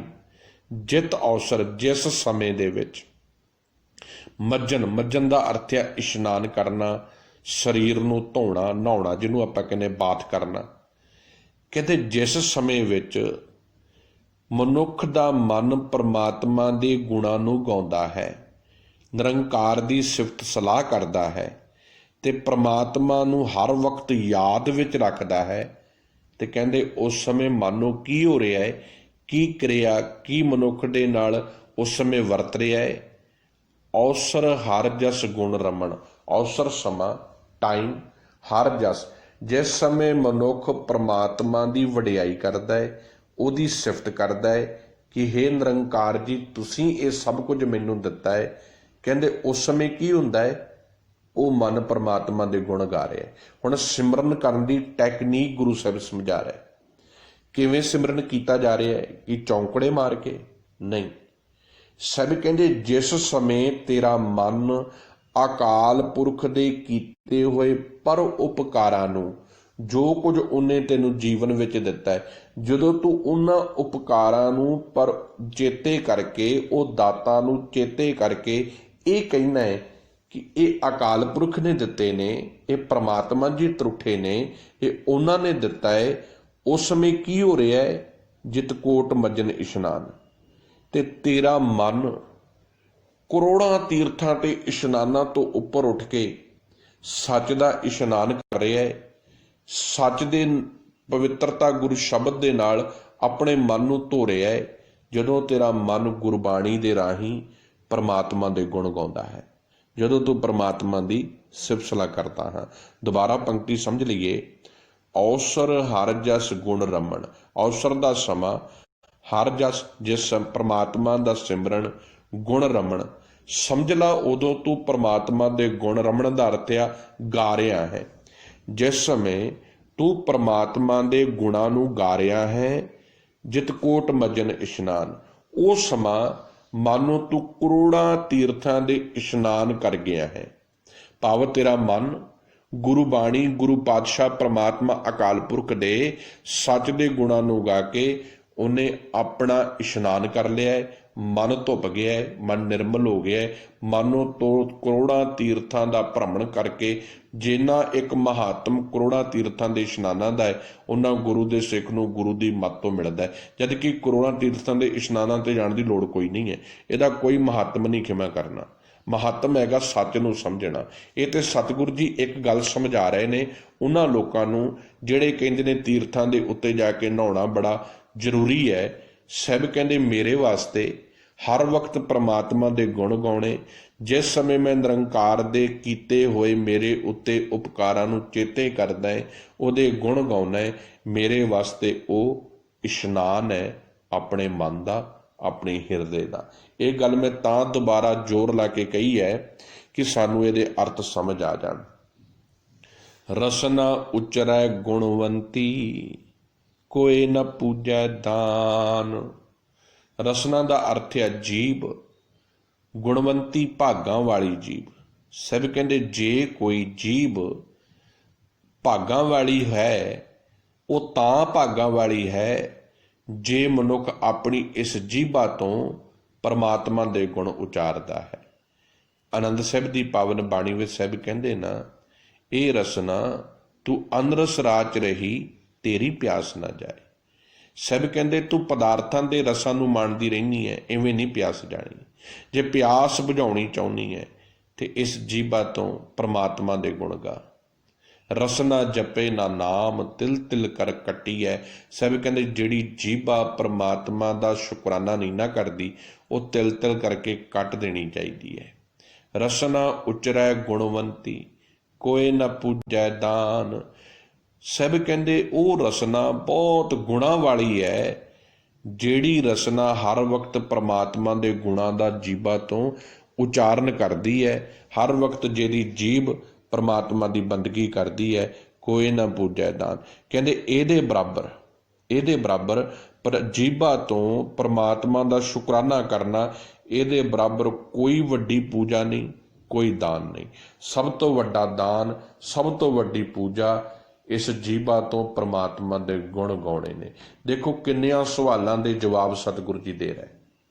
ਕੋਈ ਕਹਿੰਦਾ ਜੀ ਦਾਨ ਪੁੰਨ ਕਰਨਾ ਚਾਹੀਦਾ, ਸੋਨੇ ਦੀਆਂ ਪਾਲਕੀਆਂ ਚੜਾਊਂਗਾ ਮੈਂ ਗੁਰਦੁਆਰਿਆਂ ਦੇ ਵਿੱਚ ਆਹ ਚੀਜ਼ਾਂ ਦਊਂਗਾ। ਸਭ ਕਹਿੰਦੇ ਕੀ ਫਾਇਦਾ? ਕਦੀ ਆਪਣੀ ਜੀਭਾ ਤੋਂ ਤੇ ਪਰਮਾਤਮਾ ਦੇ ਕਦੇ ਸ਼ੁਕਰਾਨਾ ਨਹੀਂ ਕੀਤਾ। ਸਭ ਕਹਿੰਦੇ ਮੇਰੇ ਵਾਸਤੇ ਸਭ ਤੋਂ ਵੱਡੀ ਪੂਜਾ, ਸਭ ਤੋਂ ਵੱਡਾ ਦਾਨ ਕੀ ਹੈ? ਰਸਨਾ ਉਚਰੈ ਗੁਣਵੰਤੀ।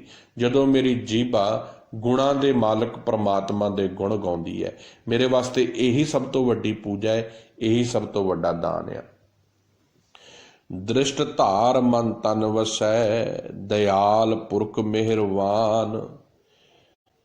ਜਿਹੜਾ ਮਨੁੱਖ ਅਕਾਲ ਪੁਰਖ ਵਾਹਿਗੁਰੂ ਦੇ ਹੁਕਮ ਦੇ ਵਿੱਚ ਤੁਰਦਾ ਹੈ, ਸਦਾ ਵਾਸਤੇ ਨਿਰੰਕਾਰ ਨੂੰ ਆਪਣੇ ਜੀਵਨ ਦਾ ਆਸਰਾ ਤੇ ਆਧਾਰ ਬਣਾਉਂਦਾ ਹੈ, ਕਹਿੰਦੇ ਉਸ ਦੇ ਮਨ ਵਿੱਚ, ਸਰੀਰ ਵਿੱਚ ਮਿਹਰਵਾਨ ਅਕਾਲ ਪੁਰਖ ਪਰਮਾਤਮਾ ਦੀ ਸਦਾ ਮਿਹਰ ਦੀ ਨਿਗਾਹ ਬਣੀ ਰਹਿੰਦੀ ਹੈ। ਦ੍ਰਿਸ਼ਟਾਰ ਦਾ ਅਰਥ ਹੈ ਦ੍ਰਿਸ਼ਟੀ, ਧਾਰ ਦਾ ਅਰਥ ਹੈ ਬਣੀ ਰਹਿੰਦੀ ਹੈ। ਮਨ ਤਨ ਵਸੈ, ਜਿਹਦੇ ਮਨ ਵਿੱਚ, ਜਿਹਦੇ ਤਨ ਵਿੱਚ ਵਸੈ, ਵਸਦਾ ਹੈ ਕੌਣ? ਦਇਆਲ ਪੁਰਖ ਮਿਹਰਵਾਨ, ਦਇਆ ਕਰਨ ਵਾਲਾ ਅਕਾਲ ਪੁਰਖ ਪਰਮਾਤਮਾ ਜੀ। ਸਮੁੱਚੀ ਪੰਕਤੀ ਦੇ ਅਰਥ ਨੇ, ਜਿਹੜਾ ਮਨੁੱਖ ਪਰਮਾਤਮਾ ਨੂੰ ਚੇਤੇ ਕਰਦਾ ਹੈ, ਉਹਨੂੰ ਯਾਦ ਕਰਦਾ ਹੈ, ਆਪਣੇ ਮਨ ਵਿੱਚ, ਆਪਣੇ ਸਰੀਰ ਵਿੱਚ ਅਕਾਲ ਪੁਰਖ ਵਾਹਿਗੁਰੂ ਨੂੰ ਹਾਜ਼ਰ ਨਾਜ਼ਰ ਸਮਝਦਾ ਹੈ, ਉਹਦੇ ਉੱਪਰ ਮਾਨੋ ਅਕਾਲ ਪੁਰਖ ਦੀ ਸਭ ਤੋਂ ਵੱਡੀ ਰਹਿਮਤ ਦੀ ਦ੍ਰਿਸ਼ਟੀ ਹੈ, ਜਿਹਨੂੰ ਇਹ ਗੱਲ ਸਮਝ ਆਉਣ ਲੱਗ ਪਈ ਹੈ ਕਿ ਮੈਂ ਇਕੱਲਾ ਨਹੀਂ, ਮੇਰੇ ਨਾਲ ਹਰ ਵਕਤ ਮੇਰਾ ਪਰਮਾਤਮਾ ਅੰਗ ਸੰਗ ਰਹਿ ਰਿਹਾ ਹੈ। ਜੀਓ ਪਿੰਡ ਧਨ ਤਿਸ ਦਾ, ਹਉ ਸਦਾ ਸਦਾ ਕੁਰਬਾਨ। ਫਿਰ ਸਮਝ ਪੈ ਗਈ ਹੈ, ਜੀਓ ਇਹ ਜਿੰਦ, ਪਿੰਡ ਸਰੀਰ, ਧਨ ਵਰਤਣ ਵਾਲੇ ਪਦਾਰਥ, ਤਿਸ ਦਾ ਸਭ ਉਹਦਾ, ਹਉ ਸਦਾ ਸਦਾ ਕੁਰਬਾਨ। ਸਭ ਕਹਿੰਦੇ ਹੁਣ ਸਮਝ ਪੈ ਗਈ ਹੈ, ਇਹ ਆਤਮਾ, ਇਹ ਜਿੰਦ, ਇਹ ਸਰੀਰ, ਇਹ ਜੋ ਕੁਝ ਮੈਂ ਇੱਥੇ ਵਰਤ ਰਿਹਾ, ਇਹ ਸਭ ਕੁਝ ਪਰਮਾਤਮਾ ਦਾ ਹੈ। ਇਸ ਕਰਕੇ ਹੁਣ ਮੈਂ ਐਸੇ ਸੋਹਣੇ ਨਿਰੰਕਾਰ ਤੋਂ ਕੁਰਬਾਨ ਜਾਨਾ, ਸਦਕੇ ਜਾਨਾ, ਬਲਿਹਾਰ ਜਾਨਾ। ਮਿਲਿਆ ਕਦੇ ਨਾ ਵਿਛੁੜੈ, ਜੋ ਮਿਲਿਆ ਕਰਤਾਰ। ਸਾਹਿਬ ਕਹਿੰਦੇ ਇੱਕ ਗੱਲ ਚੇਤੇ ਰੱਖਿਓ, ਜਿਹੜਾ ਮਨੁੱਖ ਮਿਹਨਤ ਕਰਦਾ ਨਾ ਪ੍ਰਮਾਤਮਾ ਦੇ ਨਾਲ ਸਾਂਝ ਪਾਉਣ ਦੀ, ਜੋ ਆਪਣੇ ਜੀਵਨ ਨੂੰ ਤਰਾਸ਼ਦਾ ਹੈ, ਗੁਰੂ ਦੀ ਮੱਤ 'ਤੇ ਚੱਲ ਕੇ ਗੁਰੂ ਸ਼ਬਦ ਦੇ ਰਾਹੀਂ ਆਪਣੇ ਜੀਵਨ ਵਿੱਚੋਂ ਅਵਗੁਣ ਕੱਢਦਾ ਹੈ, ਗੁਣਾਂ ਨੂੰ ਸਮਾਉਂਦਾ ਹੈ, ਕਹਿੰਦਾ ਸਮਝ ਲਓ ਉਸ ਮਨੁੱਖ ਦੇ ਉੱਤੇ ਕਰਤਾਰ ਪ੍ਰਮਾਤਮਾ ਨੇ ਕਿਰਪਾ ਕਰ ਦਿੱਤੀ ਹੈ। ਤੇ ਜਿਨ੍ਹਾਂ ਨੂੰ ਪਰਿਪੂਰਨ ਪ੍ਰਮਾਤਮਾ ਜੀ ਆਪਣੇ ਹੁਕਮ ਰੂਪੀ, ਆਪਣੇ ਗੁਣਾਂ ਰੂਪੀ ਚਰਨਾਂ ਦੇ ਵਿੱਚ ਜੋੜ ਲੈਂਦੇ ਹਨ, ਫਿਰ ਐਸਾ ਮਨੁੱਖ ਐਸਾ ਸੱਚ ਦਾ ਰਸਤੇ ਤੇ ਤੁਰਦਾ ਵਣਜਾਰਾ ਬਣ ਜਾਂਦਾ ਹੈ। ਫਿਰ ਦੁਨੀਆ ਦੀ ਕੋਈ ਵੀ ਤਾਕਤ, ਕੋਈ ਵੀ ਮਾਇਆ ਦੇ ਬੰਧਨ, ਕੋਈ ਵੀ ਡਰ ਐਸੇ ਗੁਰੂ ਦੇ ਸਿੱਖ ਨੂੰ ਪਰਮਾਤਮਾ ਤੋਂ ਤੋੜ ਨਹੀਂ ਸਕਦਾ, ਪਰਮਾਤਮਾ ਤੋਂ ਵਿਛੋੜ ਨਹੀਂ ਸਕਦਾ, ਜਿਸ ਦੇ ਜੀਵਨ ਵਿੱਚ ਪਰਿਪੂਰਨ ਪਰਮਾਤਮਾ ਦਾ ਸੱਚ ਵਸ ਗਿਆ। ਫਿਰ ਉਹਦੇ ਭਾਵੇਂ ਬੰਦ ਕਿਉਂ ਨਾ ਕੱਟਣੇ ਪੈ ਜਾਣ, ਉਹ ਬੰਦ ਕਟਾਉਣੇ ਮਨਜ਼ੂਰ ਕਰੂਗਾ, ਚਰਖੜੀਆਂ ਤੇ ਚੜ੍ਹਨਾ ਮਨਜ਼ੂਰ ਕਰੂਗਾ, ਪਰ ਆਪਣੇ ਗੁਰੂ ਤੋਂ ਨਾਤਾ ਨਹੀਂ ਤੋੜੂਗਾ, ਕਿਉਂਕਿ ਉਹਨੂੰ ਇਹ ਸਮਝ ਪੈ ਗਈ ਹੈ ਕਿ ਹੇ ਪਰਮਾਤਮਾ ਜੀ, ਮੇਰੇ ਜੀਵਨ ਦਾ ਆਧਾਰ ਹੀ ਤੁਸੀਂ ਆ। ਦਾਸਾਂ ਕੇ ਬੰਧਨ ਕੱਟਿਆ, ਸਾਚੈ ਸਿਰਜਣਹਾਰ, ਸਦਾ ਥਿਰ ਰਹਿਣ ਵਾਲੇ। ਸਿਰਜਣਹਾਰ, ਸਿਰਜਣਾ ਕਰਨ ਵਾਲਾ ਪਰਮਾਤਮਾ, ਜਿਨੇ ਤਮਾਮ ਸੰਸਾਰ ਬਣਾਇਆ ਹੈ, ਜਿਨੇ ਸਾਡੇ ਵਰਗੇ ਜੀਵ ਜੰਤੂ ਬਣਾਏ ਨੇ, ਇਸ ਕਰਕੇ ਉਹਦਾ ਨਾਮ ਹੈ ਸਿਰਜਣਹਾਰ। ਸਦਾ ਥਿਰ ਰਹਿਣ ਵਾਲੇ ਸਿਰਜਣਹਾਰ ਪਰਮਾਤਮਾ ਨੇ ਆਪਣੇ ਦਾਸਾਂ ਦੇ, ਜੋ ਉਹਦੀ ਹੁਕਮ ਦੇ ਵਿੱਚ ਤੁਰ ਪਏ, ਜਿਨ੍ਹਾਂ ਨੇ ਪ੍ਰਮਾਤਮਾ ਨੂੰ ਸਮਝਣਾ ਸ਼ੁਰੂ ਕਰ ਦਿੱਤਾ, ਪ੍ਰਮਾਤਮਾ ਨੂੰ ਹਰ ਚੀਜ਼ ਸਮਰਪਣ ਕਰਨੀ ਸ਼ੁਰੂ ਕਰ ਦਿੱਤੀ, ਆਪਣੇ ਵਿੱਚੋਂ ਆਈ ਈਗੋ, ਮੈਂ, ਹਉਮੈ ਕੱਢ ਦਿੱਤੀ, ਤਾਂ ਸਾਹਿਬ ਕਹਿੰਦੇ ਪ੍ਰਮਾਤਮਾ ਜੀ ਨੇ ਕੀ ਕੀਤਾ, ਉਹਨਾਂ ਦੇ ਜੀਵਨ ਵਿੱਚੋਂ ਮਾਇਆ ਦੇ ਬੰਧਨ ਕੱਟ ਦਿੱਤੇ। ਉਹ ਹੁਣ ਵਿਕਾਰਾਂ ਦੀ ਬੋਲੀ ਨਹੀਂ ਬੋਲਦੇ, ਕੌੜੀ ਭਾਸ਼ਾ ਨਹੀਂ ਬੋਲਦੇ, ਉਹਨਾਂ ਦੀ ਲੈਂਗੁਏਜ ਮਿੱਠੀ ਹੈ, ਸੱਚ ਦੀ ਹੈ। ਉਹਨਾਂ ਦੇ ਜੀਵਨ 'ਚੋਂ, ਜੇ ਉਹ ਡਾਕਟਰ ਆ ਨਾ, ਉਹ ਡਾਕਟਰੀ ਕਰ ਰਿਹਾ ਹੈ, ਅਤੇ ਜਦੋਂ ਉਹਦੇ ਸੱਚ ਦੇ ਬੋਲਾਂ ਨੂੰ ਪੇਸ਼ੈਂਟ ਸੁਣਦਾ ਹੈ, ਉਹ ਇੰਨਾ ਪ੍ਰਭਾਵਿਤ ਹੁੰਦਾ ਹੈ, ਉਹ ਉਸ ਡਾਕਟਰ ਨੂੰ ਰੱਬ ਵਾਂਗੂ ਸਮਝਦਾ ਹੈ। ਉਹ ਕਹਿੰਦਾ ਹੈ ਇਹ ਡਾਕਟਰ ਤੇ ਹੈ, ਪਰ ਇਹਦੇ ਸ਼ਬਦ ਬੜੇ ਮਿੱਠੇ ਨੇ, ਕਿਉਂਕਿ ਉਸ ਡਾਕਟਰ ਨੇ ਇਹ ਸਮਝ ਲਿਆ ਹੈ ਕਿ ਮੇਰਾ ਪੇਸ਼ਾ ਹੈ, ਪ੍ਰਮਾਤਮਾ ਨੇ ਮੈਨੂੰ ਇਹ ਪੇਸ਼ਾ ਦਿੱਤਾ ਹੈ, ਪਰ ਮੈਂ ਇਸ ਪੇਸ਼ੇ ਦੇ ਵਿੱਚ ਲਾਲਚ ਨਹੀਂ ਕਰਨਾ। ਉਹ ਹਾਜ਼ਰ ਨਾਜ਼ਰ ਹੈ, ਉਹ ਅੰਗ ਸੰਗ ਹੈ। ਮੈਂ ਇਸ ਮਰੀਜ਼ ਜੋ ਮੇਰੇ ਕੋਲ ਸ਼ਰਨਾਗਤ ਬਣ ਕੇ ਆਇਆ ਹੈ, ਜਿਹਨੇ ਮੈਨੂੰ ਸਮਰਪਣ ਕੀਤਾ ਹੈ, ਮੈਨੂੰ ਬਿਲਕੁਲ ਇਮਾਨਦਾਰੀ ਨਾਲ ਸਹੀ ਟਰੀਟਮੈਂਟ ਦੇਣਾ। ਇਹ ਡਾਕਟਰ ਦਾ ਫਰਜ਼ ਹੋ ਗਿਆ। ਜੇ ਕੋਈ ਟੀਚਰ ਹੈ, ਅਧਿਆਪਕ ਹੈ, ਹੁਣ ਉਹਦੇ ਵਿੱਚ ਜੇ ਪ੍ਰਮਾਤਮਾ ਵਸ ਰਿਹਾ, ਉਹਨੂੰ ਨਜ਼ਰ ਆਉਣ ਲੱਗ ਪਿਆ, ਉਹ ਰੋਜ਼ਾਨਾ ਪ੍ਰਮਾਤਮਾ ਦੇ ਹੁਕਮ ਨੂੰ ਚੇਤੇ ਕਰਦਾ ਹੈ, ਉਹਨੂੰ ਯਾਦ ਹੈ ਮੇਰੇ ਨਾਲ ਪ੍ਰਮਾਤਮਾ ਵਸਦਾ ਹੈ। ਹੁਣ ਉਹ ਜਿਹੜਾ ਵਿਦਿਆਰਥੀ ਉਹਦੇ ਕੋਲ ਪੜ੍ਹ ਰਿਹਾ ਹੈ, ਉਹਨੂੰ ਉਹ ਸਹੀ ਸਿੱਖਿਆ ਬਿਲਕੁਲ ਇਮਾਨਦਾਰੀ ਦੀ ਨੌਲੇਜ ਦੇਵੇਗਾ, ਤਾਂ ਕਿ ਉਹਨੂੰ ਉਹਦਾ ਜੀਵਨ ਭਵਿੱਖ ਉਜਾਗਰ ਹੋ ਸਕੇ। ਇਵੇਂ ਜੇ ਕੋਈ ਕੰਮ ਕਰ ਰਿਹਾ ਹੈ, ਕਿੱਤਾ ਕਾਰੋਬਾਰ ਕਰ ਰਿਹਾ ਹੈ, ਮੇਰੇ ਬੌਸ ਨੇ ਮੇਰੇ ਤੇ ਭਰੋਸਾ ਕੀਤਾ ਹੈ, ਹੁਣ ਉਹ ਇਮਾਨਦਾਰੀ ਨਾਲ ਵਿਸ਼ਵਾਸ ਕਰਕੇ ਆਪਣੀ 10 ਦੀ ਸੁਕਰਤ ਕਮਾਈ ਨੂੰ ਪੂਰਨ ਮੁਕੰਮਲ ਕਰਦਾ ਹੈ, ਧੋਖਾ ਨਹੀਂ ਦਿੰਦਾ, ਕਿਉਂਕਿ ਉਹਨੂੰ ਸਮਝ ਪੈ ਜਾਂਦੀ ਹੈ ਪਰਮਾਤਮਾ ਅੰਗ ਸੰਗ ਹੈ, ਤੇ ਪਰਿਪੂਰਨ ਪਰਮਾਤਮਾ ਹੀ ਕਿਰਪਾ ਕਰਕੇ ਇਹ ਵਿਕਾਰਾਂ ਦੇ ਬੰਧਨ ਕੱਟਦਾ ਹੈ। ਭੂਲਾ ਮਾਰਗ ਪਾਇਓ, ਗੁਣ ਅਵਗੁਣ ਨਾ ਵਿਚਾਰ। ਹੱਥ ਜੋੜ ਕੇ ਬੇਨਤੀ ਹੈ, ਹੇ ਮੇਰੇ ਪਾਤਸ਼ਾਹ ਜੀ, ਅਸੀਂ ਭਟਕੇ ਹੋਏ ਹਾਂ, ਭਰਮ ਜਾਲ ਵਿੱਚ ਹਾਂ। ਇਹ ਮਾਇਆ ਦਾ ਛਲਾਵਾ ਸਾਨੂੰ ਨਿਤ ਤੇਰੇ ਹੁਕਮ ਤੋਂ ਪਰੇ ਕਰਦਾ ਹੈ, ਪਰ ਕਿਰਪਾ ਕਰ, ਤੂੰ ਰਹਿਮਤ ਕਰ, ਸਾਡੇ ਗੁਣਾਂ ਅਵਗੁਣਾਂ ਦੀ ਵਿਚਾਰ ਨਾ ਕਰੀਂ, ਸਾਨੂੰ ਭਟਕਿਆਂ ਨੂੰ ਸੱਚ ਦੇ ਰਸਤੇ ਤੇ ਪਾ, ਸਾਡੀ ਬਾਂਹ ਫੜ, ਸਾਨੂੰ ਗੁਰਮਤਿ ਦੇ ਗਾਡੀ ਰਾਹ ਤੇ ਤੋਰ। ਨਾਨਕ ਤਿਸ ਸ਼ਰਨਾਗਤੀ, ਜੇ ਸਗਲ ਕਟਾ ਆਧਾਰ। ਹੇ ਨਾਨਕ, ਉਸ ਪਰਿਪੂਰਨ ਪ੍ਰਮਾਤਮਾ ਸੱਚ ਨਿਰੰਕਾਰ ਦੀ ਮੈਂ ਸ਼ਰਨ ਵਿੱਚ ਆ ਗਿਆ ਹਾਂ, ਜੋ ਸਾਰਿਆਂ ਜੀਵਾਂ ਦਾ ਆਸਰਾ ਹੈ, ਸਾਰਿਆਂ ਜੀਵਾਂ ਦਾ ਆਧਾਰ ਹੈ। ਫਿਰ ਹੇ ਸੋਹਣੇ ਰੱਬ ਜੀ, ਤੁਸੀਂ ਕਿਰਪਾ ਕਰੋ, ਮੇਰੀ ਬਾਂਹ ਫੜੋ, ਮੈਨੂੰ ਇਹਨਾਂ ਵਿਕਾਰਾਂ ਤੋਂ ਬਾਹਰ ਕੱਢ ਦਿਓ ਜਿਹੜੀਆਂ ਮੇਰੇ ਅੰਦਰ ਨਿਰੰਤਰ ਵਿਕਾਰੀ ਸੋਚਾਂ ਜਨਮ ਲੈਂਦੀਆਂ ਨੇ। ਇਹਨਾਂ ਨੂੰ ਖਤਮ ਕਰਕੇ ਸੱਚ ਦੀ ਵਿਚਾਰ ਮੇਰੇ ਅੰਦਰ ਪੈਦਾ ਹੋਵੇ। ਮੈਂ ਮਾਨਵਤਾ ਦੇ ਵਿੱਚ ਇੱਕ ਚੰਗਾ ਹਿਊਮਨ ਬੀਇੰਗ ਬਣ ਕੇ, ਇੱਕ ਚੰਗਾ ਇਨਸਾਨ ਬਣ ਕੇ ਜੀਵਨ ਜੀਉ ਸਕਾਂ। ਇਸ ਜਾਨਵਰਾਂ ਵਾਲੇ ਭੈੜੇ ਜੀਵਨ ਤੋਂ ਮੈਨੂੰ ਬਾਹਰ ਕੱਢ ਕੇ ਗੁਰਮਤ ਦੇ ਜੀਵਨ ਤੇ ਜੋੜੋ, ਤਾਂ ਹੀ ਸਾਡੇ ਉੱਤੇ ਹੋਣਗੀ ਗੁਰੂ ਦੀ ਕਿਰਪਾ। ਇਹ ਅਰਦਾਸ, ਇਹ ਮਿੰਨਤ, ਇਹ ਬੇਨਤੀ, ਇਹ ਤਰਲਾ ਗੁਰੂ ਜੀ ਦੇ ਅੱਗੇ ਹੈ। ਗੁਰੂ ਜੀ ਕਿਰਪਾ ਕਰਨ। ਹੋਈਆਂ ਭੁੱਲਾਂ ਗਲਤੀਆਂ ਦੀ ਖਿਮਾ ਜੀ। ਸਤਿਗੁਰੂ ਜੀ ਕਿਰਪਾ ਕਰਨ, ਸਾਡੇ ਜੀਵਨ ਵਿੱਚ ਗੁਰਮਤ ਦਾ ਪ੍ਰਗਾਸ਼ ਹੋਵੇ। ਤੁਹਾਡਾ ਕਿਸੇ ਵੀ ਤਰੀਕੇ ਨਾਲ ਕੋਈ ਸਵਾਲ ਹੈ ਜਾਂ ਗੁਰਮਤ ਦੀ ਕੋਈ ਗੱਲ ਨਹੀਂ ਸਮਝ ਆ ਰਹੀ, ਤੁਸੀਂ ਮੈਨੂੰ ਜਦੋਂ ਮਰਜ਼ੀ ਕਰ ਸਕਦੇ ਹੋ। ਮੈਂ ਹਰ ਵਕਤ ਤੁਹਾਡੀ ਸੇਵਾ ਵਿੱਚ ਹਾਜ਼ਰ ਹਾਂ। ਹੋਈਆਂ ਭੁੱਲਾਂ ਗਲਤੀਆਂ ਦੀ ਇੱਕ ਵਾਰੀ ਫਿਰ ਮਾਫੀ ਜੀ। ਵਾਹਿਗੁਰੂ ਜੀ ਕਾ ਖਾਲਸਾ, ਵਾਹਿਗੁਰੂ ਜੀ ਕੀ